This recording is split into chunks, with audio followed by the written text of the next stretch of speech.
Sejam todos bem-vindos, que Jesus nos abençoe e nos envolva com o seu amor. Hoje nós temos a palestra então com o Dr. Fábio, que vai falar sobre o tema depressão. E antes então dele tomar a palavra, nós vamos ler uma mensagem referente a esse tema.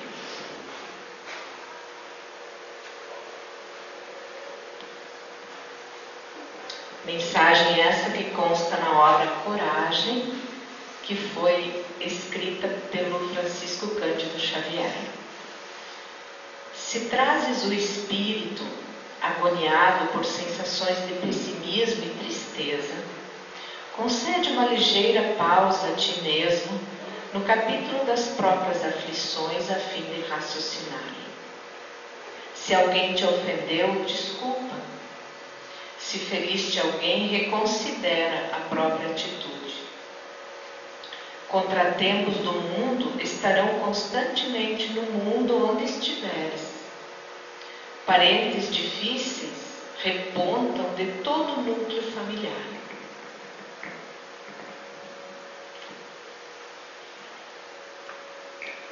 Circunstâncias constrangedoras assemelham-se a nuvens que aparecem no firmamento de qualquer clima.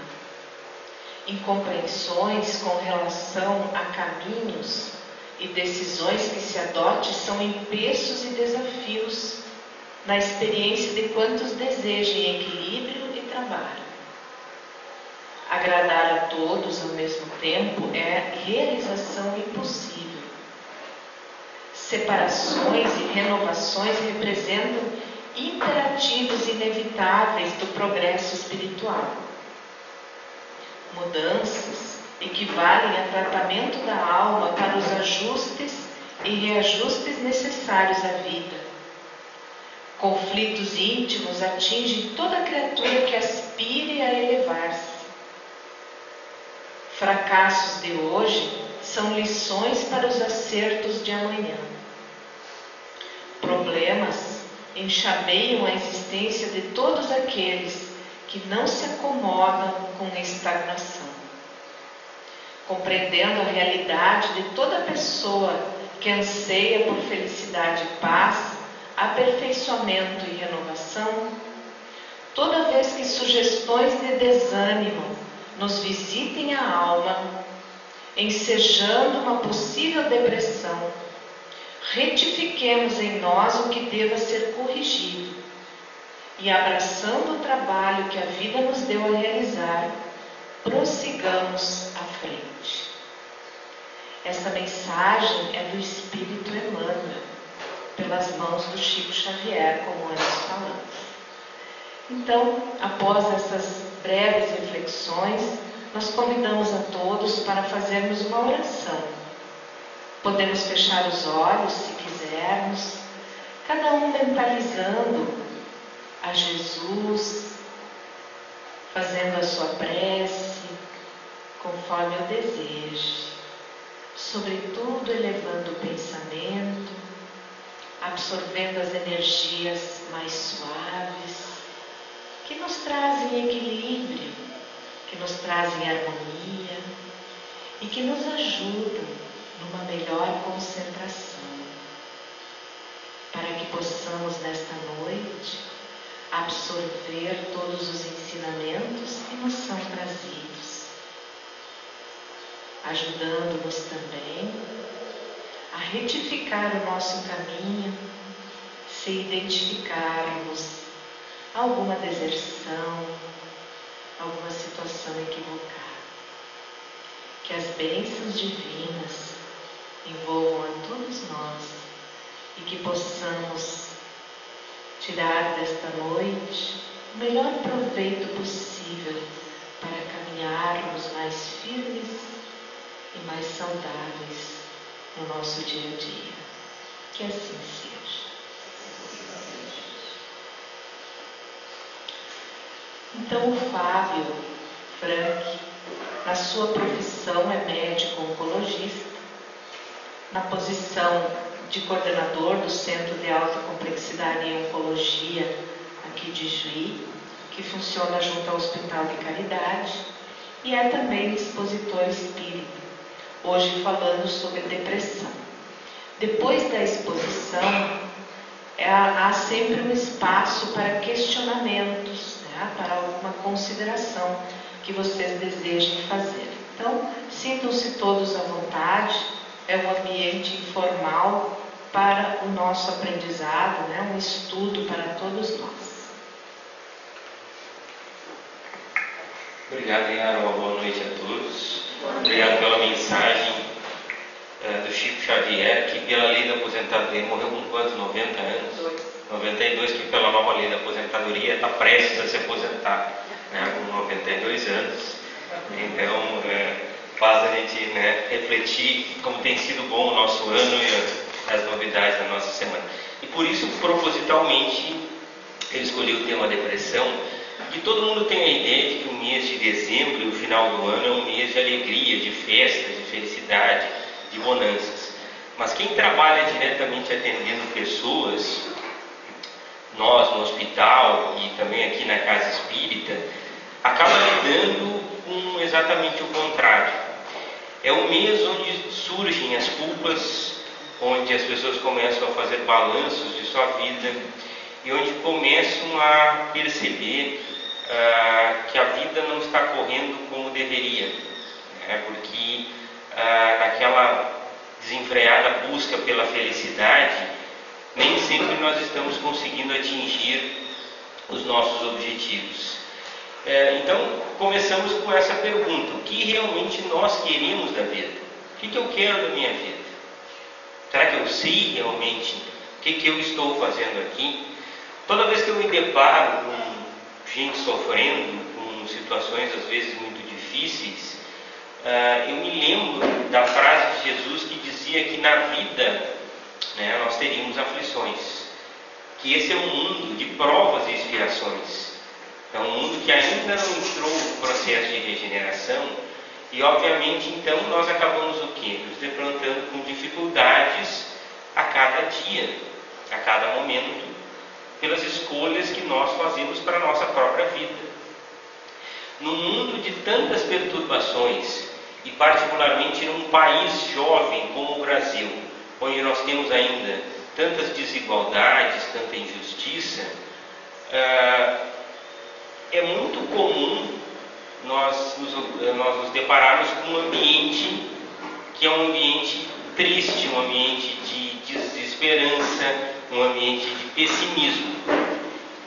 Basta a gente ligar a TV, assistir os telejornais, né, ver as notícias na internet, os comentários que a gente vê nas diferentes instituições. Você vê as dificuldades desde infraestrutura, um país com dificuldade de educação, a saúde em estado falimentar, as pessoas cada vez mais doentes, tanto doenças físicas como doenças psíquicas e espirituais. Então, peraí, por que o mundo está assim? Como é que nós chegamos no final do ano com toda essa sobrecarga? Para quem já viveu um pouco mais, nós lembramos que antigamente a vida não era tão corrida e nós observávamos mais casas enfeitadas, as pessoas com mais tempo de poder refletir sobre a sua vida. E hoje o que parece é que nós estamos tão sobrecarregados de ansiedade, de aflição, de angústia, que nós chegamos ao final do ano com essa carga nos ombros e querendo que, tomara que o ano vire logo, tomara que venham as férias, tomara que eu possa recomeçar, carregando um fardo sobre os ombros. E isso porque nós seguimos vivendo num processo, eu costumo usar a frase que a gente vive no piloto automático. Nós não paramos mais para refletir sobre o que está acontecendo com a nossa vida. Resultado disso, cada vez mais pessoas doentes, cada vez mais pessoas em aflição. A depressão hoje atinge cerca de 8 a 9% da população brasileira, 8 a 9% da população mundial. No Rio Grande do Sul, é o estado que mais as pessoas são acometidas por depressão, chegando a 13%. É a doença que mais incapacita para o trabalho e está relacionada com várias outras doenças físicas.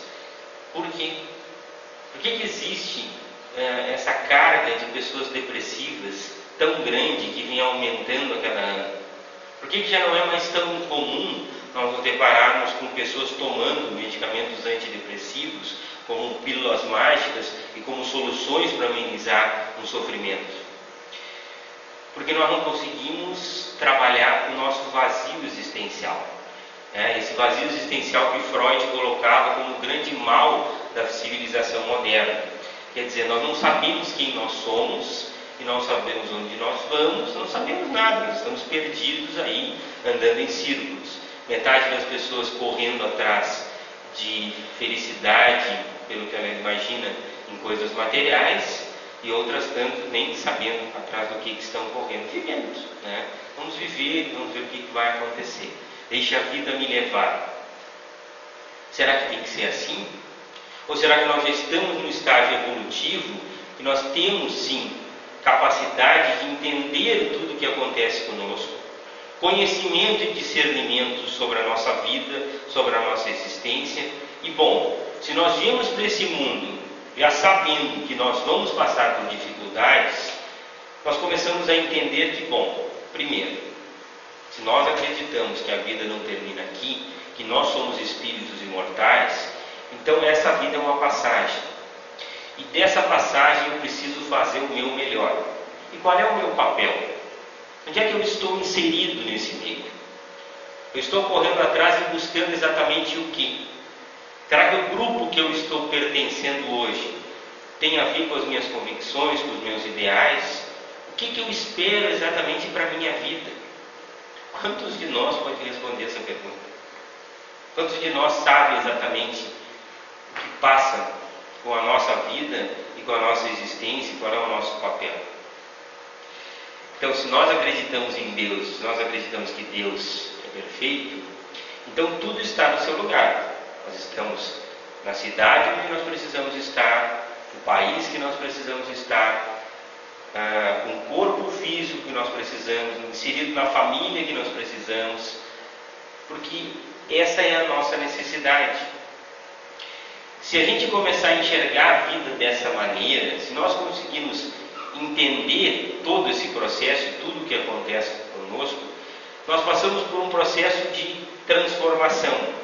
A nossa reforma íntima tão sonhada, para que a gente passe a buscar então novos ideais, novos horizontes, novos pensamentos, passe a equilibrar a nossa vida de maneira diferente. E nós somos cobrados insistentemente, intensivamente, para que a gente siga uma determinada regra. Nós temos que então trabalhar, cuidar da nossa família, sermos pessoas equilibradas, cuidar da nossa alimentação, fazermos atividade física, termos algum tipo de atividade na sociedade. A gente está em constante cobrança e nós somos cobrados a estar sempre desempenhando um papel que beira a perfeição. Mas espera aí, nós somos perfeitos? E o que é prioridade para mim na minha vida? Eu posso priorizar, por exemplo, o dinheiro.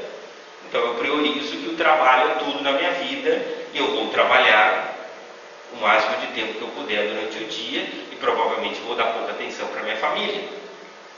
Eu posso, ao contrário, priorizar a minha família e esquecer o trabalho. Eu consigo um ponto de equilíbrio. E mais, como eu estou agindo no meu trabalho? Como é que eu sou como profissional? O que mais eu vejo queixas hoje em dia está relacionado aos serviços. Quando a gente vai ser atendido em qualquer setor.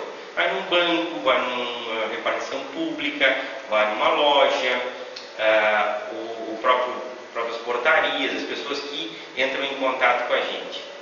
O que a gente vê na maioria dos casos?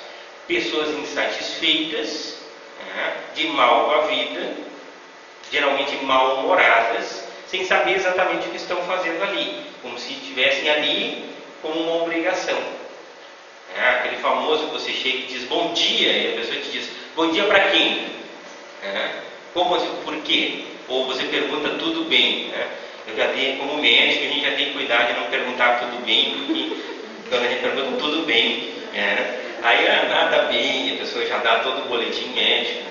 Eu tenho um telepizza que eu adoro pedir, e que o atendente lá adoeceu. e sabe quem eu sou, obviamente. Então, cada vez que eu ligo, né, e eu caio asneira e digo, como vai? Tudo bem? Essa semana eu tive isso. O que o senhor acha dos meus exames? Então, eu estou dando consulta agora pelo telefone do Telepizza, né? Por quê? Porque é a aflição das pessoas. É a angústia e a solidão frente àquela situação onde a pessoa precisa externar os seus sofrimentos, as suas angústias, a sua dor. Ela precisa ser escutada. Porque hoje nós vivemos uma vida totalmente individualista. É o exemplo que você chega em casa e você diz, eu estou cansado. Qual é a resposta que você escuta? Eu também. Mas eu estou com dor nas costas. Eu me dói o corpo inteiro. Mas eu estou com dor de cabeça. Mas eu tenho um tumor no cérebro. Por quê? Porque ninguém escuta ninguém. Nós estamos o tempo todo falando de nós mesmos. Você mostra uma foto do teu filho no celular. O que a outra pessoa faz? Ela olha a foto? Não, ela mostra dela. Ela mostra o dela. Mas o meu está fazendo isso. Ninguém conversa com ninguém. As pessoas falam da sua vida e cruzam o seu caminho e vão embora. Nós perdemos a capacidade de observar a situação, de termos inteligência emocional, de sairmos de casa estabelecendo metas, entendendo que dentro disso tudo nós precisamos estar equilibrados para enfrentar essas situações, para enfrentar essas dificuldades. Nós trabalhamos com doença, então obviamente é algo assim muito espetacular que a gente vai adoecer, que alguém da nossa família vai adoecer. Não, nós habitamos um corpo físico e obviamente que esse corpo vai passar por doenças, vai passar por processos durante todas essas etapas. Nós mesmos passamos por doenças psíquicas, por quadros depressivos, de ansiedade, com incerteza com relação à nossa vida, porque é muito fácil a gente ter fé quando está tudo bem. Agora, quando a coisa aperta, aí é que a nossa fé é testada. Aí é que nós somos convidados a colocar em prática tudo aquilo que nós acreditamos e que nós aprendemos. Então, aquilo que nós acreditamos, aquilo que nós estudamos, e essa é uma casa espírita, e esse é um local de estudo e de compreensão daquilo que acontece no nosso cotidiano e no nosso dia a dia, faz toda a diferença. Faz diferença para o nosso dia a dia. Como nós queremos ter saúde mental, como nós queremos ter equilíbrio emocional e equilíbrio espiritual, se nós não praticarmos. Se nós somos espíritos imperfeitos, de que maneira nós vamos estar equilibrados todos os dias, se nós não nos disciplinarmos, se nós não estudarmos, se nós não tentarmos, através do nosso conhecimento, colocar isso em prática? E qual é a escola maior do que a nossa família? Que os nossos amigos, que o nosso ambiente de trabalho? Eu estava vendo as estatísticas com relação ao suicídio e as pessoas se suicidam mais nos países desenvolvidos do que nos países pobres. Claro, os pobres morrem de outras causas também, mas em termos de nível de suicídio, por quê? Porque muito provavelmente as dificuldades impostas no dia a dia nos deem um objetivo para viver. Porque a gente tem tanta coisa para resolver, tem tanta coisa errada, tanta coisa que precisa ser resolvida, tanta pessoa precisando de ajuda, que não vai dar tempo. Nós vamos precisar de várias encarnações. Então, já outra lição que vamos aprender hoje, vamos voltar muitas vezes para esse ambiente aqui, para terminar a nossa tarefa. Então, por que não começar agora? E se nosso objetivo, como diz a doutrina espírita, é a caridade, e lembrando caridade como indulgência das imperfeições do próximo, o perdão das ofensas, e o amor ao próximo, que é a nossa forma de trabalho, a forma de caridade. Então, se o nosso objetivo aqui é a caridade, vocês querem um ambiente melhor para se trabalhar a caridade do que no local que nós vivemos, com tantas carências, com tantas necessidades, com tanto anseio de transformação? Então nós temos que arregaçar as mangas e seguir em frente, apesar de todas as dificuldades do sentimento que nós temos hoje de insegurança, do sentimento que nós temos hoje com relação à incerteza de como o nosso país vai se modificar. Mas ele depende de nós. Ele depende de nós. Talvez essa geração que esteja hoje no poder tenha falhado. Nós temos que orar por eles para que eles possam então despertar né? E segundo a espiritualidade, despertar o quanto antes para poder começar a resgatar aqui, mas incutir nas novas gerações esse pensamento de mudança e toda essa renovação que nós estamos exigindo, com a questão de ética, com a questão de moral. Isso não dá um sopro de vida dentro de nós e não modifica o nosso ambiente. Então, falando sobre os processos depressivos, a depressão, claro que tem as suas causas orgânicas na liberação de algumas substâncias no nosso organismo que nos fazem nos sentir melhor ou pior. Quem aqui não se sente melhor comendo algo que gosta, praticando esportes, estando na companhia de pessoas que gostam, fazendo coisas que lhe deem prazer? Agora, isso é um momento. Nós não podemos confundir um bem-estar com felicidade. Felicidade é uma coisa muito mais complexa. Felicidade não é algo palpável, não é algo material. Felicidade é um caminho. É um caminho. Quantas vezes nós batalhamos para conseguir alguma coisa, né, que a gente estabelece como meta, e a gente, quando consegue aquilo, não fica totalmente feliz, por mais que sonhe com aquilo. Porque não é aquilo que interessa.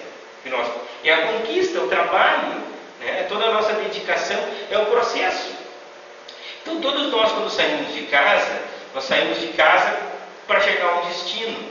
E nós acabamos esquecendo que existe um caminho. E a nossa vida é esse caminho. É a oportunidade que nós temos de fazer o bem em todos os momentos. A maioria das pessoas, no Natal despede o seu sentimento de caridade, o que é nobre. Mas esse sentimento de caridade tem que ser constante. Mas eu queria só no Natal, né, me livrar da minha culpa, depois o resto do ano não fazer absolutamente nada. Então nós temos que trabalhar essa necessidade de caridade. E não é só material, mas a caridade moral, a possibilidade de auxiliar pessoas que estejam em dificuldade. Quem aqui nunca teve a oportunidade de consolar alguém, de dar um prato de comida para quem tem fome, de perdoar alguém? Isso não nos traz um sentimento de paz, um sentimento de plenitude? É esse sentimento que nós temos que buscar. E esses desafios, eles são constantes. Só que nós, como vivemos num mundo material, nós somos bombardeados por uma falsa imagem de felicidade, onde nós temos que ser eternamente jovens, magros, bem-sucedidos, com posições de destaque na sociedade. Nós temos que estar sempre felizes, né? Hoje você não pode ser triste. Tentem pegar as músicas como elas eram há 20, 30 anos atrás, onde as pessoas expressavam o quê? Melancolia, dor, sofrimento, que são sentimentos normais com relação à vida. Hoje não. Hoje eu tenho que estar sempre falando sobre curtição, sobre festa, eu tenho que estar sempre bem, eu não posso estar triste. Se eu estou triste, já vem alguém, um vizinho querendo te dar, toma esse remédio aqui. Então, o conceito hoje do ser humano é que nós viramos ciborgues, hipocondríacos. Porque você está triste, tome tal remédio. Você não tem desejo sexual, tome outro remédio. Você está se sentindo fraco, tome esse remédio aqui. E estamos medicando tudo, quando na verdade nós precisamos fazer nossa reforma íntima, a nossa reflexão interior de o que está acontecendo na nossa vida. E aí a gente se dá conta do quê? Que nós temos o conhecimento e que a gente não coloca isso em prática, porque isso é o mais difícil. Arrumar tempo para nós, para a nossa vida, é muito difícil. Cuidar da vida dos outros, isso a gente faz o tempo inteiro. Criticar, apontar, julgar. Agora, cuidar da nossa vida, do nosso equilíbrio, é muito mais complicado. Porque passa por nós entendermos os nossos defeitos, nós entendermos as nossas imperfeições, nós reconhecermos os nossos erros, entendermos que nós precisamos, assim como os outros nos perdoam, aprender a perdoar também. Precisamos trabalhar mais a questão de coisas mais simples na nossa vida. Os melhores momentos da nossa vida não são comprados com dinheiro, não nos custam caro. Eles são aqueles momentos onde a gente tem situações muito simples, estar em paz, estar bem com a família. Né? E muitas vezes a gente está tudo bem, né? A gente está em casa, tudo bem, todo mundo com saúde, a gente está numa situação equilibrada, e ai, que tédio, né? Nada acontece na minha vida de diferente. Espera lá. Então espera, né? Se está faltando emoção, espera. Espera que logo vai acontecer. Né? E aí vem os problemas, que são criados para que a gente possa entender essa diferença entre o bem e o mal, entre a felicidade e a tristeza. É raro a gente ficar triste. Vem cá, eu perdi uma pessoa que eu amo, eu perdi meu emprego, eu tive uma grande decepção com um amigo. Eu não posso ficar triste? Tudo bem, se essa tristeza se tornar prolongada, a depressão, como toda doença, tem que ser tratada por médicos, por acompanhamento de psicólogo. Mas basta pensar na questão das dependências. Dependência do álcool, do cigarro, das drogas lícitas e ilícitas. Como é que a gente tem que abordar isso? Tem que abordar com tratamento médico, com acompanhamento psicológico, mas se a gente não fizer com que essa pessoa tenha um entendimento com relação à vida, isso não vai mudar nunca. Ela tem que entender o seu papel, entender o que ela está fazendo aqui. Se nós imaginássemos que o segredo de ser feliz é nós sermos pessoas de destaque em Nova York, nós seríamos pessoas frustradas o resto da nossa vida. Porque a gente estaria sempre estabelecendo uma meta inatingível. Agora, se eu percebo que eu posso ser útil dentro da minha comunidade, dentro do lugar que eu trabalho, eu posso ser importante para a minha família, isso muda tudo. Porque aí muda a minha posição com relação à vida e eu percebo as inúmeras oportunidades que a gente tem aqui. Então, para quem estava pensando em se aposentar cedo, né, o governo então já nos deu uma boa notícia. E a questão é essa, eu sempre brinco que o dia que eu ficar doente, e isso vai acontecer, nós somos humanos, né, eu vou dizer para o meu médico, beleza, tá bom, mas quando é que eu volto a trabalhar? E o que eu vejo hoje, o que a gente vê? As pessoas com 30 anos de idade têm uma doença grave, então elas param de trabalhar, recebem todo o tratamento gratuito pago pelo governo. Durante esse tratamento elas recebem um auxílio doença para poder se sustentar, ficam curadas, então você teria que ir para a rua comemorar, né? E aí chega lá, eu acho que eu quero me aposentar, porque eu sofri muito e, sabe, e a gente fica pasmo, porque qual é a perspectiva da vida? Muitas pessoas buscam a posição de sofrimento e criam as suas próprias doenças. Eu já contei aqui algumas vezes, mas vale a pena repetir, a história da paciente que eu atendi no consultório, e era uma paciente que não olhava para mim. Ela baixava a cabeça e não olhava nos meus olhos. E depois da primeira quimioterapia, ela teve câncer de mama, ela começou a se queixar. Ela tinha dor de cabeça, náusea, dor no corpo, febre, né? E eu comecei a prescrever medicação para aqueles dias que a gente está também bem atarefado. Quando eu estava prescrevendo lá a 30ª medicação, eu disse, não pode estar certo, né? Alguma coisa está errada. Amassei o papel, joguei no lixo e vim cá, me conta de você. Me conta da tua vida, que a gente nunca conversou. Ela disse, não, doutora, a minha vida é que quando eu tinha 15 anos de idade, eu descobri que o meu pai tinha outra mulher e ele nos deixou, eu e a minha mãe, para viver com essa outra mulher. E eu nunca perdoei ele por isso. E eu não falei mais com ele desde então. Um ano depois, a outra mulher do meu pai ligou para mim para contar que ele havia se suicidado. E dizendo que a culpa era minha, por não ter mais falado com ele e que ele se matou por minha causa. Então eu carrego essa culpa nos meus ombros até hoje. E aí a gente fica se perguntando de onde é que aparece algum tipo de câncer, né? E aí eu olhei para ela e disse, você tinha 15 anos de idade, você acha que uma adolescente de 15 anos de idade é responsável pela vida de um adulto? Ele é responsável pelos seus atos. Então está mais que na hora de você se livrar da culpa. Não preciso dizer que depois dessa conversa, ela nunca mais teve um efeito colateral no tratamento. Ela passou a olhar nos meus olhos, ela passou a caminhar de cabeça elevada. Por quê? Porque nós carregamos muitas culpas. E será que nós precisamos carregar essas culpas? Eu sou perfeito? Não. Eu cometi erros? Caminhões de erros. Agora, sempre existe a oportunidade de mudar. Deus nos dá essa oportunidade a cada dia, e é por isso que existem os dias e as noites. Quando a gente desperta com uma nova oportunidade de poder fazer melhor. Se eu não conseguir reparar os erros diretamente com as pessoas que eu cometi, há tanta gente aí precisando de ajuda, e aí vale a frase: um ato de amor cobre uma multidão de pecados. Então o que nós estamos esperando?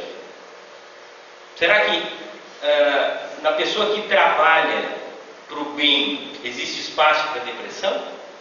Será que a pessoa que convive um pouco com pessoas doentes, miseráveis, ignorantes, mergulhadas em distúrbios psiquiátricos, em dependências químicas terríveis, essas pessoas têm tempo para se deprimir? Quando elas enxergam ao seu lado tantas pessoas precisando de auxílio? Eu conto a história.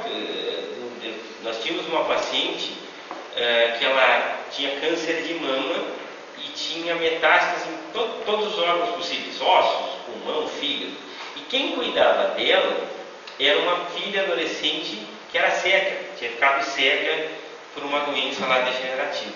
Então entravam as duas agarradinhas assim no saguão lá do Cacom, e eu sabia quando ela chegava, porque silenciava o saguão. Aquele saguão lotado, assim, as pessoas se queixando do horário, porque está demorando, porque isso e aquilo. Quando elas entravam e sentavam, o salão silenciava. Por quê? Porque elas sorriam. Elas não tinham pressa, elas davam um bom dia para todo mundo, sempre de bom humor. E as pessoas, você ouvia os murmúrios dizendo: e a gente se queixa. A gente se queixa da nossa vida. Então, qual é a minha postura? Será que eu às vezes não exagero? Será que às vezes eu não faço do meu sofrimento o maior sofrimento do mundo, quando ele está ali no meu caminho e eu tenho plenas condições de poder resolvê-lo? E nós vamos ter que resolver isso a cada dia.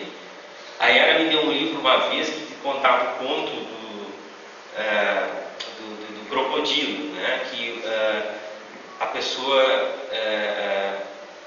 estava num deserto tentando fugir dos crocodilos, e o lugar que ela ia tinha mais crocodilo e mais crocodilo. Ela chegava dentro de uma caverna, tentava se esconder, era cheio de crocodilo, e ela corria para a beira de um precipício, os crocodilos iam vindo, esse era o sonho dela.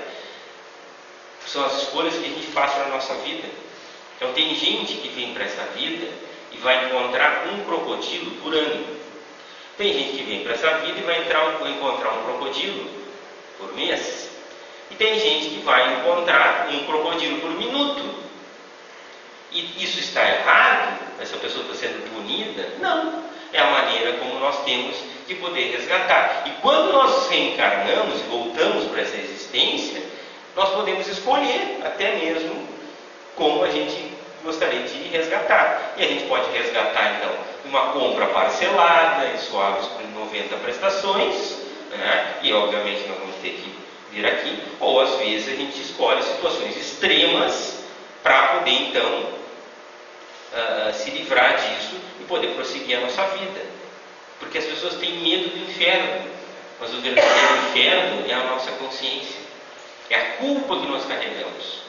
E quando a gente tem culpa, a gente deseja desesperadamente o quê? Resgatar, trabalhar, resgatar. Isso só se consegue pelo trabalho no bem. Então é a hora de nós despertarmos e podermos seguir em frente.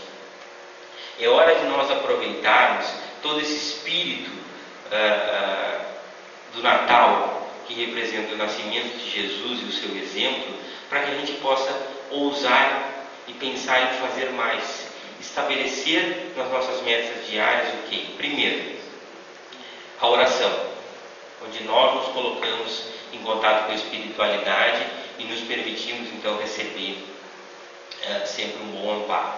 Segundo, espaço na nossa vida para reflexão.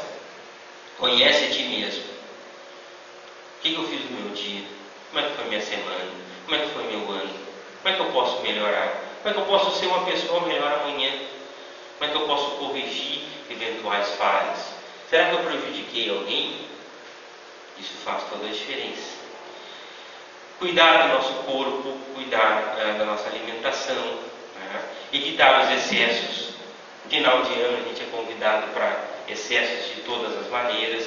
Eu preciso realmente enfiar o pé na jaca, eu preciso cair de cara aí no leitão, a pururuca, né? No chester.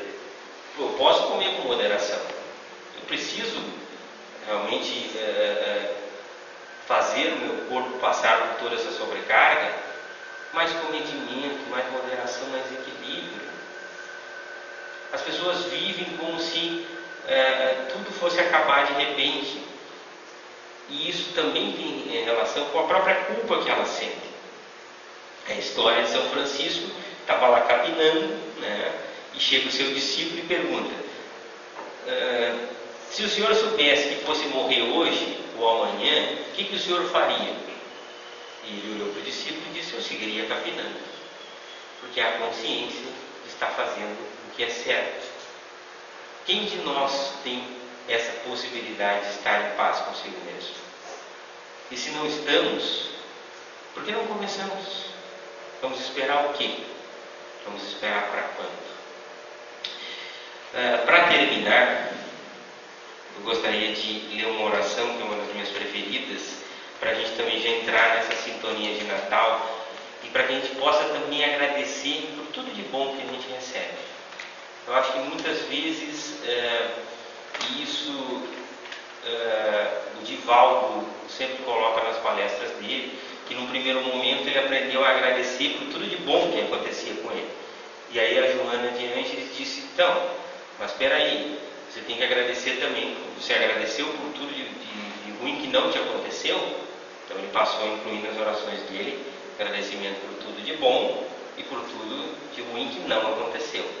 E aí passou mais um tempo e vem cá, você está agradecendo por tudo de ruim que te aconteceu? Mas como assim tudo de ruim, né? Não, e tudo é para o seu aprendizado, para o seu crescimento, para a sua elevação. Então ele passou a partir daquele dia a agradecer por tudo de bom que lhe aconteceu, por tudo de ruim que não lhe aconteceu e também por tudo de ruim que nos aconteceu. Porque tudo vem ao nosso benefício, tudo vem para o nosso crescimento e tudo passa. As coisas boas passam e as coisas ruins também. Esse é o aprendizado que a gente precisa ter. Gratidão. Muito obrigado, Senhor, pelo que me deste e pelo que me dás. Obrigado pelo pão, pela vida, pelo ar, pela paz. Muito obrigado pela beleza que meus olhos veem no altar da natureza. Olhos que fitam o céu, a terra e o mar, que acompanham a ave ligeira, que corre fagueira pelo céu de anil, e se detém na terra verde, salpicada de flores em tonalidades mil.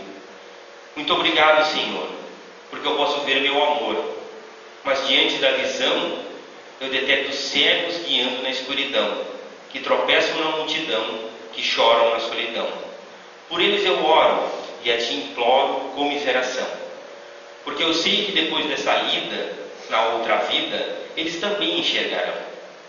Muito obrigado, Senhor, pelos ouvidos meus que me foram dados por Deus, ouvidos que ouvem o tamborilar da chuva, como no dia de hoje, a melodia do vento dos ramos do cimeiro, as lágrimas que vertem os olhos do mundo inteiro, ouvidos que ouvem a música do povo que desce do morro na praça cantar, a melodia dos imortais que se ouve uma vez e não se esquece jamais, a voz melodiosa, melancólica do boiadeiro e a dor que geme e chora no coração do mundo inteiro.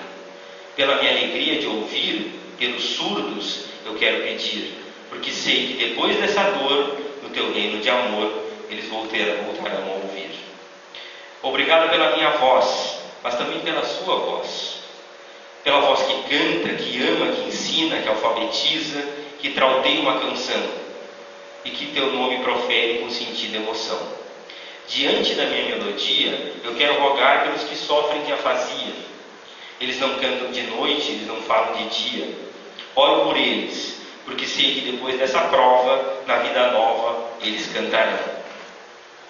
Pelas minhas mãos, mas também pelas mãos que aram, que semeiam, que agasalham.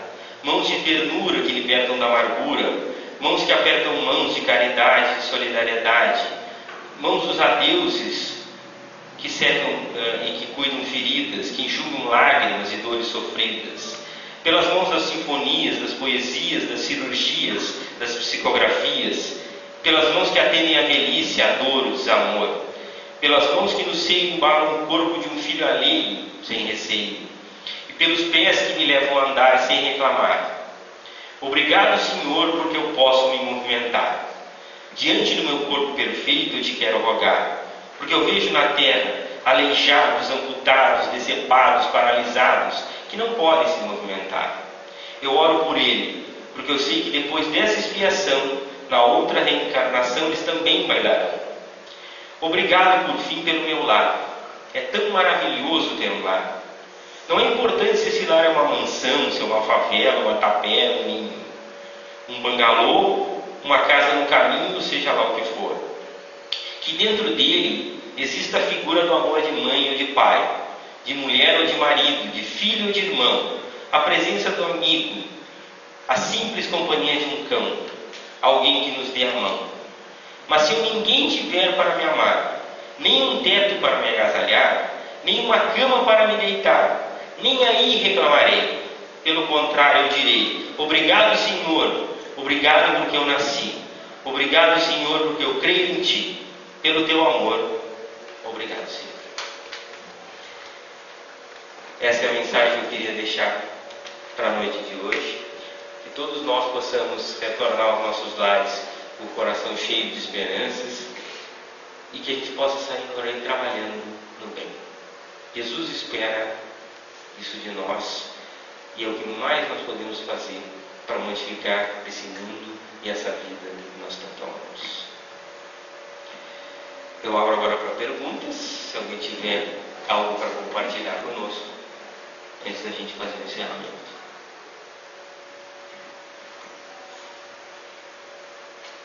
A relação da obsessão com a depressão?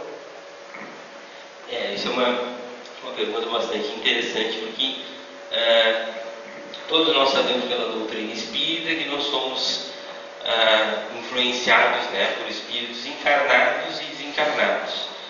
Então, muitas vezes, espíritos desafetos nossos podem nos influenciar a todo momento para que a gente não possa viver a nossa vida em paz.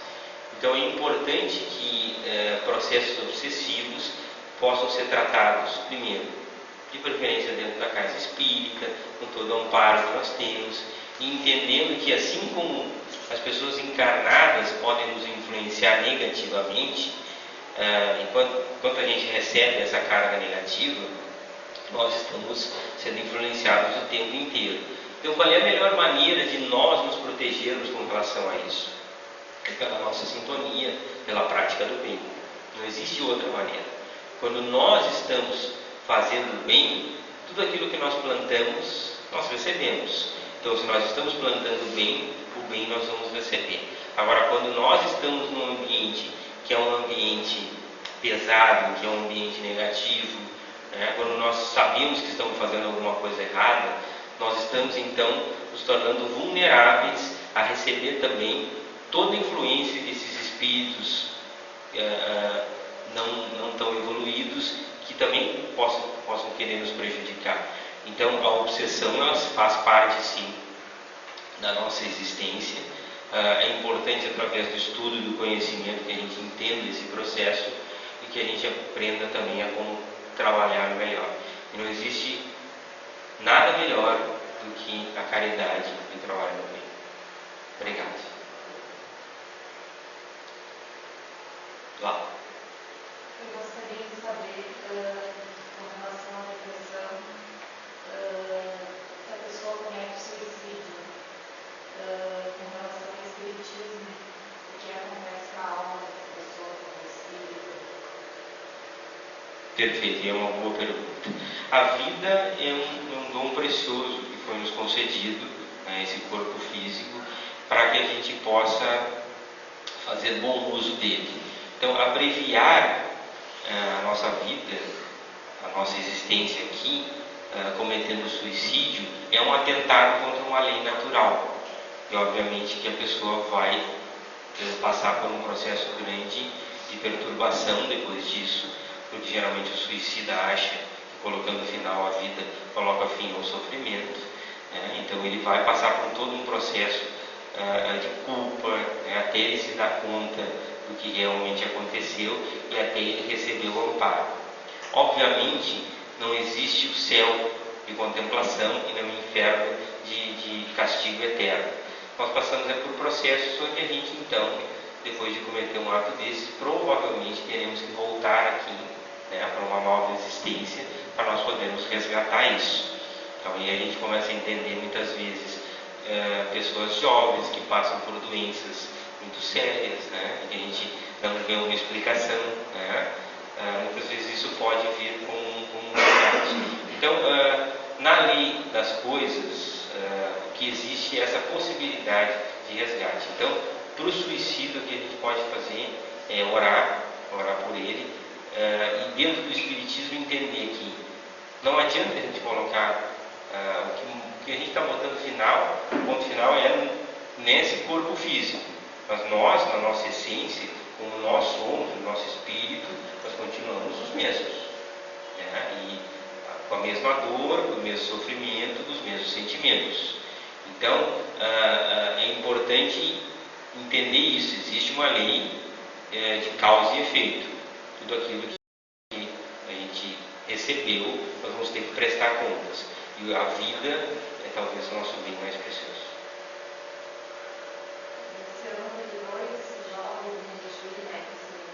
O Rio Grande do Sul é o estado no país, de novo o Rio Grande do Sul, que mais se cometem suicídios. Para você ter uma ideia, morrem mais pessoas de suicídio do que de gripe A ou tantas outras coisas que a gente tem muito medo, né? Só que o suicídio ainda é um tabu. Quando a gente fala de gripe A, faz campanha de vacinação, fica louco de medo, né? As pessoas não falam sobre o suicídio. Existe um tabu com relação a isso. Até mesmo as estatísticas em muitas religiões não permitem enterrar, não permitem que a pessoa seja, né, depois passe por toda a cerimônia religiosa.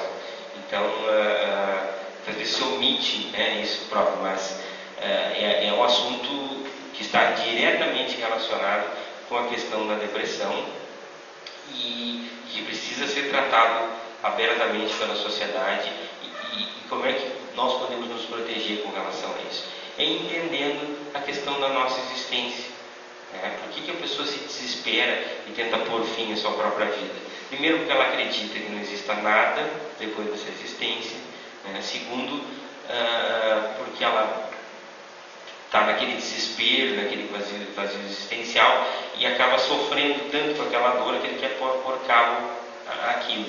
Mas se nós entendermos que tudo passa, e nós entendermos que nós, às vezes, vimos para cá numa vida, numa posição de sofrimento pela nossa necessidade, veja como essa compreensão muda tudo.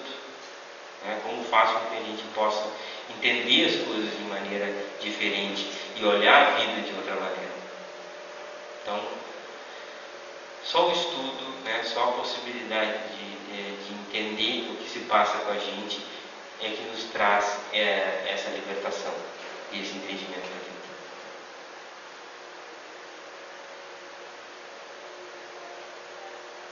É difícil transformação. Eu ouvi uma mensagem no lugar do encontrado, transformação física, e lá esse provedor, o Costela, ele disse: a vida é muito parecida. Que é a dimensão que nós temos de uma vida que a gente tem a ambição de que a gente vai viver muito, né? E hoje até um fenômeno engraçado, todo mundo quer viver até os 100 anos, mas ninguém quer ficar velho, né? Ela quer chegar aos 100 anos gatinho, e nem sempre é fácil. Então, se nós imaginarmos que hoje o nosso telescópio, mais potente, ele enxerga estrelas que estejam a 1 bilhão de anos-luz de distância daqui. Então parem para pensar, é 1 bilhão de anos, né, aquela imagem viajando a velocidade da luz para chegar até a gente.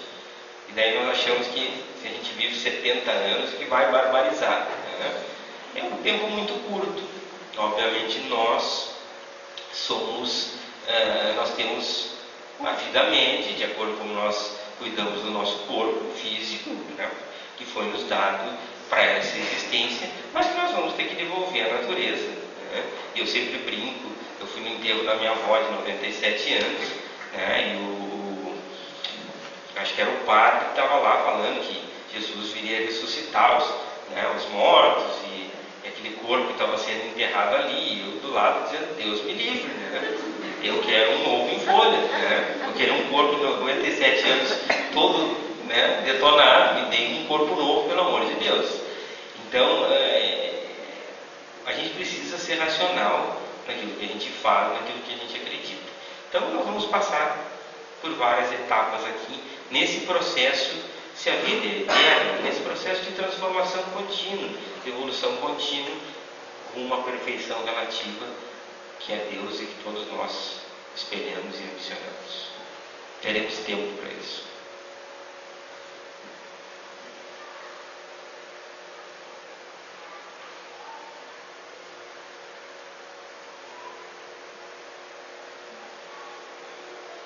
Eu dava 100 anos para os pacientes para tentar animá-los, agora a média está subindo, né? Chega no consultório, não, doutor, 100 anos, minha mãe morreu com 109, tá? Passa outro, né? Você dá 100 anos, não, doutor, minha mãe morreu com 120, eu disse, puxa vida, 120, né? Tá bem, chegaremos lá.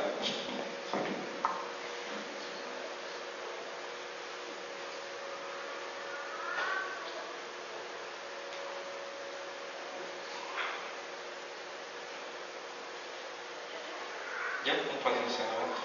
Então agora eu vou convidar o irmão César para fazer o encerramento da noite hoje.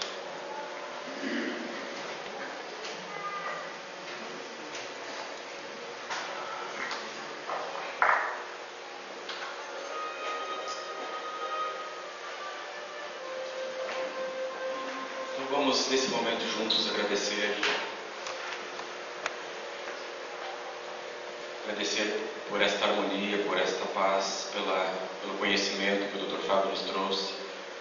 Que possamos também refazer essas reflexões, principalmente nesse momento que passamos de Natal, que o aniversariante mais ilustre esteja junto aos nossos corações e possa trazer as suas bênçãos, a paz em nosso lar. Vamos juntos unir os nossos pensamentos e levar uma prece a esse Mestre, pedindo que essa harmonia que nos envolve, que essas boas energias que estão junto a cada um de nós, que ela nos acompanhe, preencha a nossa casa, chegue aos nossos familiares, pedindo a Deus a coragem, as suas bênçãos, que tenhamos junto aos nossos familiares momentos de paz, de prece, de reflexões, que possamos sentir essa paz em nosso coração e também pedir que ela chegue junto a tantas pessoas que hoje se encontram hospitalizadas, restabelecendo a saúde, que eles recebam as nossas vibrações, recebam o carinho da prece, que Deus esteja sempre junto ao nosso caminho e que essa paz infinita nos traga o bom ânimo, nos traga sempre a coragem e a perseverança na vida. Que assim seja.